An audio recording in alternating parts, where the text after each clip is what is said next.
Hello, and welcome back to the Follow Your Spark podcast. It's your host, Gina Casbarro, and I'm coming on today for a solo podcast episode about a topic that may be on many people's minds, maybe yourself, as we wrap up this year and any year, which is the power of reflection. Before I get into this topic, I want to say that reflection has the power to be incredibly supportive, constructive, creative, and empowering.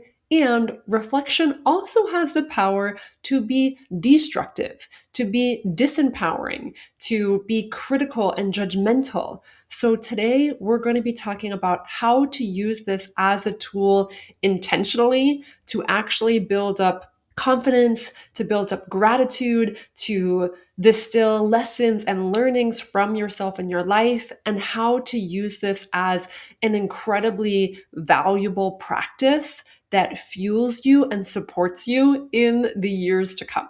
So, if you want to end this year feeling more grateful, feeling more empowered, feeling more confident, more present, this episode is for you, my friend. I really invite you to listen, to put these tools that I'm going to share into practice and actually see what they open up for you. Because doing this intentionally, reflecting intentionally, has absolutely changed my life. And I will share with you more about what that's looked like. And I know it has the power to change yours as well. I hope that you experiment with these and see for yourself. All right, you ready? Let's dive in. First of all, why is reflection so important, so vital, so powerful? So many people are constantly rushing towards what's next. We're always focused on what's the next milestone, what's the next goal. We're so busy moving about our lives that it can be really challenging to actually pause and be in the present, let alone take time to reflect on the past. So I find the power of reflection is twofold. One is that it's an incredibly powerful tool to learn, to actually look at your past as a treasure map of information, of learnings and lessons that can actually guide you in your future. There's so much wisdom available from the things that you've experienced, from the obstacles that you've overcome, from the beautiful things you've created.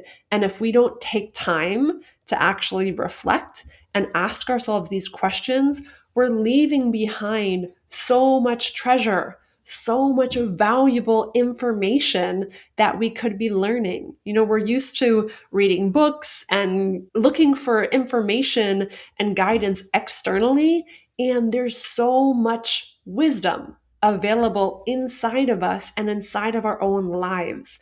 So when we take time to actually study that, we can learn so much that can guide us in our future. So, number one most valuable thing I find about reflection is the power to learn and grow from your past experiences.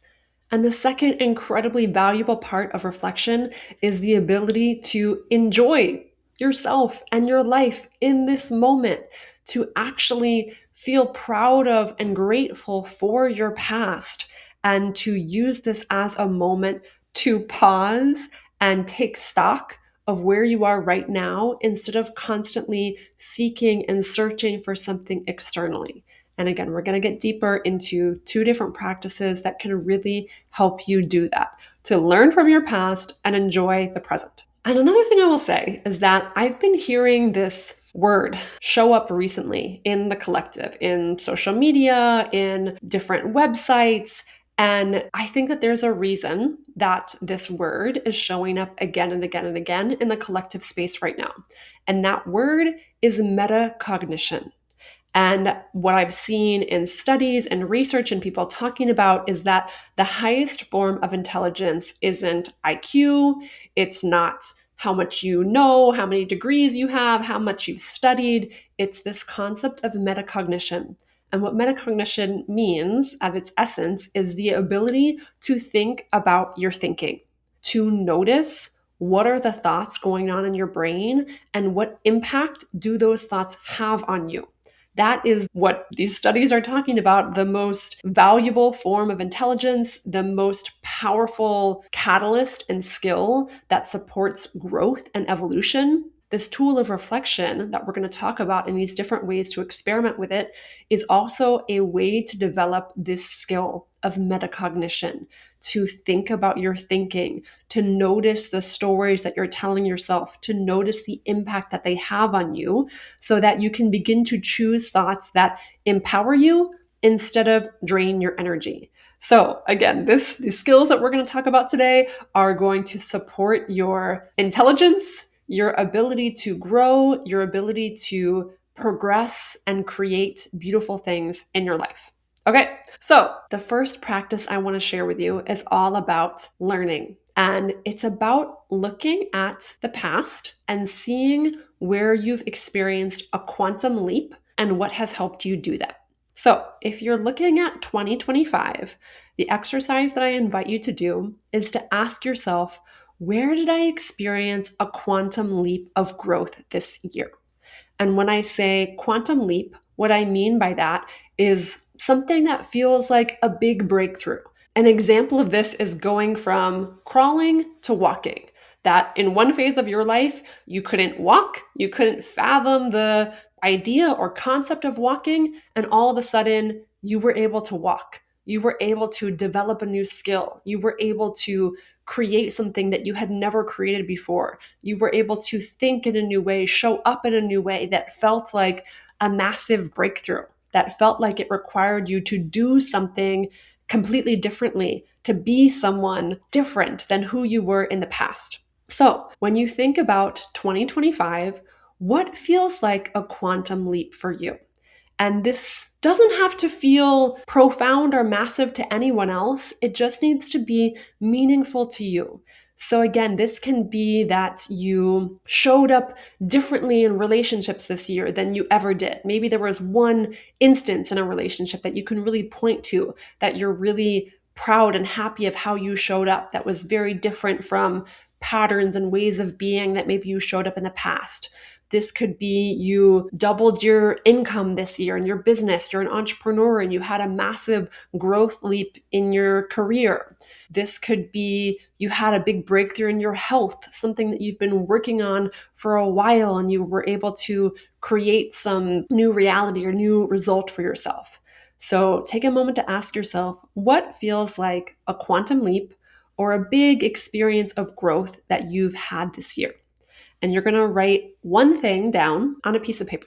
And then you're going to ask yourself, what did I have to let go of in order to create that reality or that result? And what did I have to lean into? So again, these quantum leaps often invite or require us to do things differently. They're often like tipping point, maybe catalyst moments that were big sparks of growth. So for example, a quantum leap for me this year felt like a breakthrough that I had in my relationship to sleep and insomnia. So for 20 plus years, I had experienced insomnia and a lot of trouble sleeping and a really challenging relationship to sleep. And on December 31st, actually, 2024, I was like in the throes of insomnia and anxiety. It was like 2 o'clock in the morning, on New Year's Eve. And I remember being so miserable and awake until finally I was like, well, I'm awake anyways. I might as well just get up. So I got up and I poured myself a bath. And in the bath, I remember this moment of being able to surrender and say, God, Spirit, if this is my life, like help me accept this reality. Help me accept these circumstances and be able to enjoy my life as much as possible with the challenges and experiences that I face in my relationship to sleep. And if there is a way for me to develop a healthier, more supportive relationship with sleep, please guide me to what that is. And I surrender. I'm just going to enjoy this bath right now and being awake at 3 o'clock in the morning because that is my experience of life right now. And I really just let it go more than I had ever let go of my resistance in the past when it came to insomnia. And then the next day, I remember reading an article that my sister had sent me about sleep, and it had different tools and practices and suggestions in there. And I started going down this rabbit hole of exploring new ways to think about sleep and think about my relationship to sleep and new practices that help me create a sleep schedule. And this completely transformed my relationship to sleep, like night and day, And it's something that I am deeply grateful for every single day since that moment, and has changed my life in profound ways, this relationship to sleep. So that feels like a quantum leap for me. And when I think about what I had to let go of, I had to let go of resistance. I had to let go of fighting what is, of wishing my current circumstances were different. I had to let go of the disempowering thoughts that this could never change and this was just my life and like, oh, woe is me, this is so terrible. I had to let go of repeating those thoughts to myself again and again and again, and letting that amplify the anxiety that I was feeling. And then I had to lean into surrender. I had to lean into acceptance. I had to lean into presence and enjoyment of this moment. I invited in trust. I invited in divine guidance and support. And I invited in softer thoughts that were just grounded in curiosity, presence, possibility, like wonder. Like, I wonder if there could be something that maybe I've never tried before. I don't know. We'll see. I'm open to being guided. I'm open to there being possibilities and alternatives that I haven't tried or explored yet that could work. And I began practicing these new empowering beliefs that all of a sudden opened up new opportunities, new paths that I would never have followed if I had just continued to believe nothing's possible, I'm doomed, I'm going to be stuck with this problem forever, and just like fighting my current reality. So again, for you, when you think of that experience that feels like a quantum leap, what did you have to let go of? What ways of being, what thoughts, what patterns that weren't serving you? What did you have to let go of and shed and release in order for this breakthrough, this quantum leap to be possible? And then what did you have to lean into? What did you have to say yes to? What did you have to turn the dial up on? Whether that was new thoughts, whether that was new beliefs, new feelings, new actions or habits or patterns that you started or created, what did you have to lean into? And really see and explore and let your pen write and just trust whatever comes through. After you've explored one quantum leap, see if there's more. See if you can find a second, a third, a fourth, a fifth, and do this exercise a couple more times to really see what are the quantum leaps that you want to celebrate from 2025. And again, this could be something that feels like a quantum leap compared to the year before, compared to 5 years ago, compared to 10 years ago, and really seeing like what was a massive moment of growth for you this year, and what did it take for you to create that? So once you have that all written down, now you can go back and look and see what were some themes. Are there certain words that were repeated again and again? And maybe you take out a different color pen or a different color marker and you start circling different themes and notice what's coming through. Do you see patterns? For me, when I look through the quantum leaps that I experienced this year, so many patterns were around letting go of resistance, letting go of fighting my current reality, and inviting in acceptance. They were about learning to feel my feelings on a different level. They were about learning to invite in more self-love, not just for myself, but like unconditional love of my life, unconditional love of everything I'm experiencing in this moment exactly as it is. So I saw these themes come up again and again and again of what supported my growth and evolution this year. So for you, again, see what were those themes? What supported your growth and evolution this year? And this is so powerful because so often my clients will come to me and they'll want to know how. How do I build my business? How do I market in the right way? How do I choose the right career path? How do I find the relationship of my dreams? How? What are all the actions that I can take that will guarantee this result that I want? And this is a perfectly natural thing for the brain to do and ask, because the brain wants predictability. It wants to know what is a guarantee. It's looking for safety. It's looking for security. And anything that is unknown or uncertain doesn't feel like that. It doesn't feel like safety and security for the brain. So the brain often is trying to control, predict the outcomes, want to be able to see the whole picture before it's willing to move forward. And what I tell them again and again and again is the answer to this question of how, what if it didn't lie in the future? What if you could actually answer that question from your past? Because when they're asking this question of like, how do I create something in the future? How do I create something that I've never done before? I don't know. I've never done it. So how would I know how to do it?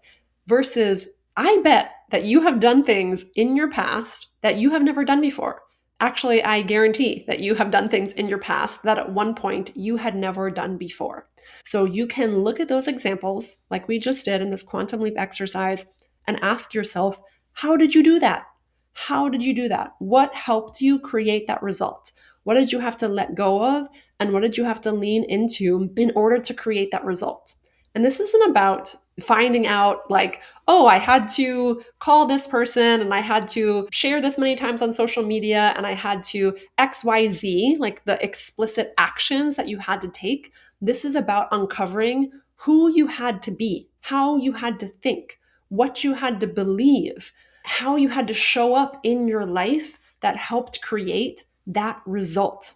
And that is the most valuable how that can fuel you in the future. And I know it's not the answer that your brain probably wants. And yet, the more that you do this exercise, the more that you practice looking at your past and tracking evidence of your growth and asking your brain these questions of how did I do that, you will build up the evidence to tell your brain, oh, I know how I created results that I've never created before. I believed in myself in a deeper way. I practiced more self-love. I learned to feel my feelings. I, prioritized my mental, physical, spiritual health. I did all these things. And that is the treasure map, the roadmap that can fuel me to create new seemingly impossible results or bigger results than I can imagine having created. I have all this evidence of how to do that.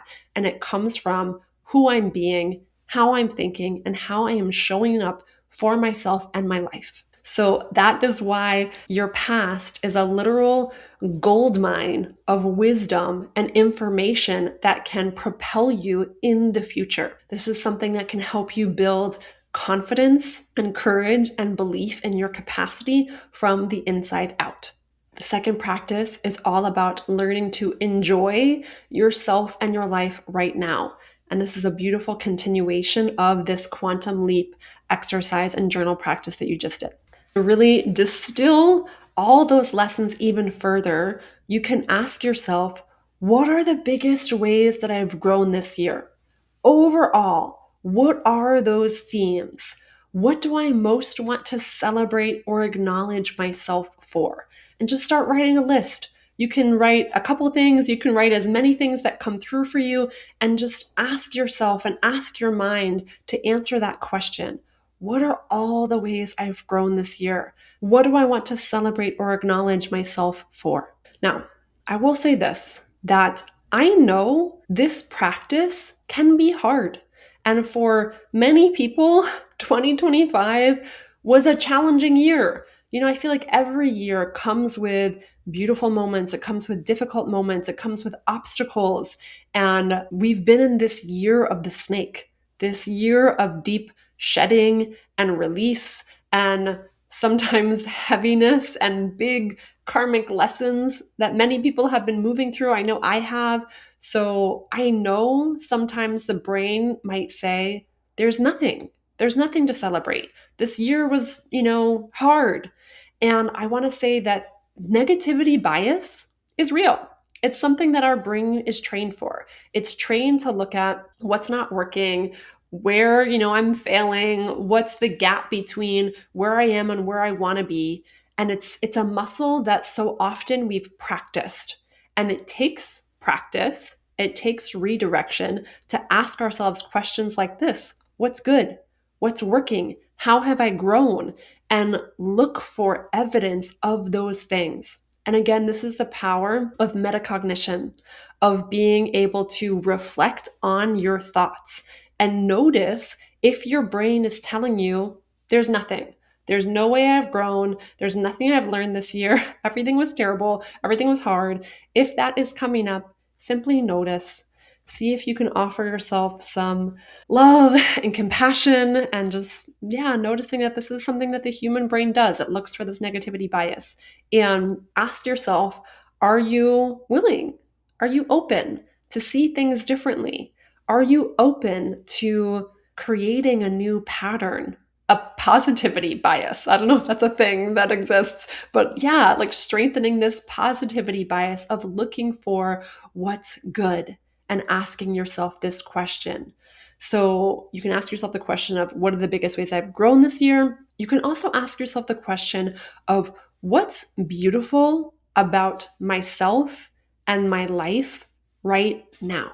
And I like this question of what's beautiful because, again, beauty can be found in so many things that aren't seemingly beautiful, right? If we think about nature and we think about all of the creatures that live and exist on this planet, I don't know, the first thing that came to my mind is like a scorpion or the like bioluminescent creatures that live at the bottom of the ocean that like look like monsters. There's all kinds of things that someone typically wouldn't look at and say that's beautiful. And yet there's a role that they play in this ecosystem of life. There's some gift they bring to this planet.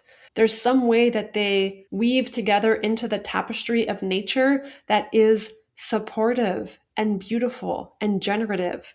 So I invite you to ask yourself that question also of what's beautiful about myself and my life this year. And this is something I've been personally exploring on a much deeper level of like, how can I find beauty in the difficult moments? How can I find beauty in pain, in grief, in challenge, and really see that this is part of the human experience of being alive?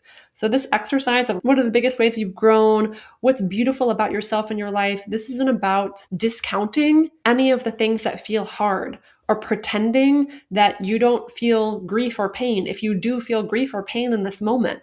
And there's also a way to invite in this softer energy of self-love, of compassion, of acknowledgement, and recognizing that, there can be beauty in difficulty as well. There can be beauty in pain, knowing that like my heart loved so deeply that now it feels the pain and grief of loss or transition, whatever it is that you're experiencing. Can you acknowledge yourself? Can you hold that capacity to feel your feelings, whatever they are, and invite in this perspective of seeing beauty? Even if it's like, I am seeing the beauty of the tea in my cup right now and how it's warming my hands and I'm placing it against my heart and I can feel the warmth of this cup seeping into my skin. I can smell the like fragrance of this jasmine green tea wafting up from this cup. I can see the beauty of the sunset happening at 4:30 p.m. right now outside of my window. Whatever it is, there can be beauty even in the smallest moments. And that's the power of reflection. It's the power of giving yourself the gift of pause, of bringing yourself back to this moment instead of galloping on to what's next as we transition into this year of the horse. And it's about coming back and slowing down and finding presence and beauty in this moment, in the here and now, because truly that's what we all want, right? We want to enjoy our lives. And the only way to enjoy our lives is to enjoy this present moment. So the more you build up this skill and this muscle of enjoying yourself in your life right now, you're going to enjoy yourself in your life tomorrow and the next day and the next day. And whether you've achieved the peak milestone you're aiming for or not, you're still going to be able to enjoy this moment without being dependent on your external circumstances being different in order to find acceptance, gratitude, peace, or joy in the here and now. So I invite you to now put these tools, these journal prompts into practice for yourself. And you can create a little sacred space. You can light a candle. You can, pour your favorite cup of tea, light some incense, and give yourself space to reflect. Pull out a fresh journal, allow your pen to write, and see what intuitively comes through when you ask your heart and your mind these questions. And trust that what you learn can be incredibly powerful fuel and fertilizer that will support you in the days, months, years to come. And if this is something that feels challenging for you, I get it. This can be something hard to sift through in our own minds. That's why this is exactly the kind of work I do with my one-on-one coaching clients. We have time together on our coaching calls to explore your thoughts, to notice the impact of the stories that you're telling about yourself, to look at your past and mine your experiences for those lessons, for that insight, for that gold, and begin to create this phoenix mindset. This mindset that empowers you and helps you believe in your ability and capacity moving forward. And together we also practice this skill of being able to feel your feelings, to be with all of the emotions, the beautiful emotions and the difficult emotions. And I know that sometimes the beautiful emotions can be just as hard to feel as the difficult ones. One of my clients today was saying, I don't want to toot my own horn, but I, showed up in this way that was really amazing and powerful, and I can see how I've grown. And it's like just that line, I don't want to toot my own horn. We're so, again, practiced in it's not safe to celebrate. It's not safe to be happy. It's not safe to share these things out loud because what will other people think of me? So again, that's one of the incredible benefits of coaching is to be able to practice sharing your celebrations. Practice thinking thoughts and beliefs that empower you and learning from them and being happy to share them and celebrate yourself and be celebrated by others. And this work is really about learning to love yourself and love your life on a deeper level and pursue your goals from a place of passion and purpose, not pressure. That's why the coaching program that I offer right now is called Own Your Becoming, because it's about this. It's about owning your entire journey of what brought you to this moment, owning who you are, loving who you are now, and creating the future from that empowered place. So if that speaks to you, if that's support that you're curious to explore what that could be like to have in your life, go to ginacasbarro.com/own your becoming and book a free clarity call. During these calls, we'll explore what it is that your heart deeply desires. What are you beginning to dream about for 2026? We'll illuminate that vision, and then we'll explore what are the things that are getting in your way? What are the biggest obstacles or roadblocks on your path? And then what is that unique treasure map that could support you to move forward in a courageous way, in a way that is loving yourself and your life right now as you create what's next. So again, if that speaks to you at all, if your heart or your body is leaning in and curious to explore what that could look like, go to ginacasbarro.com/own your becoming, book a clarity call, and we'll explore if this work is right for you. All right, my friend, I am sending you so many blessings, so much love, and I will talk to you soon.